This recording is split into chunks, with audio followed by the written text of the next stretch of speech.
आज की कहानी आपको एक छोटे से गांव में ले जाएगी, जहां हर रात एक अजीब सी खामोशी फैल जाती थी।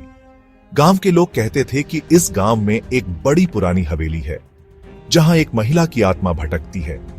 उसकी कहानी बहुत डरावनी थी। कभी यह हवेली एक समृद्ध परिवार की थी, लेकिन एक दिन उस घर के मालिक ने अपनी पत्नी को धोखा दिया। गुस्से में आकर महिला ने अपनी जान ले ली और कहा, मैं तुम्हारी जिंदगी को नर्क बना दूंगी। इसके बाद हवेली में अजीब घटनाएं शुरू हो गईं। रात को अजीब सी आवाजें आती, जैसे किसी की चीखें हों। गांव के लोग कहते थे कि अगर किसी ने रात में हवेली के पास से गुजरने की हिम्मत की, तो वो अगली सुबह खामोश पड़ा मिलता।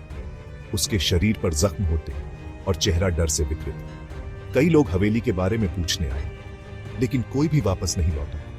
एक दिन गांव का एक युवक अर्जुन ने ठान लिया कि वह इस रहस्य का पता लगाएगा।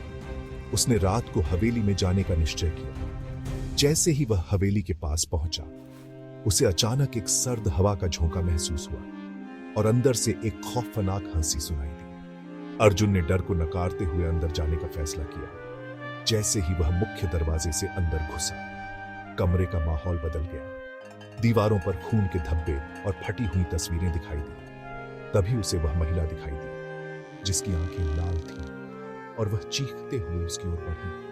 अर्जुन की रूह कांप गई, लेकिन फिर भी उसने खुद को संभालते हुए कहा, तुम क्या चाहती हो? महिला की आवाज गहरी हो गई। तुम मेरे पास आए हो तो तुम्हें यहां रहना होगा। अर्जुन की आंखों में डर की जगह साहस था और वह जानता था कि अब वह इस रहस्य को उजागर कर ही रहेगा। लेकिन जैसे ही उसने कदम बढ़ाया, वह महिला उसके सामने आई और उसकी हंसी एक भयंकर चीख में बदल गई। अगले दिन गांव वाले अर्जुन को हवेली के पास पड़े हुए मिले, लेकिन उसकी आंखें इतनी छोटी नहीं थी। उस दिन के बाद गांव में कोई भी उस हवेली के पास नहीं गया। वे सब जानते थे कि उस महिला की आत्मा अब भी हवेली में बसी हुई है और जो भी वहां जाएगा, वह कभी लौट कर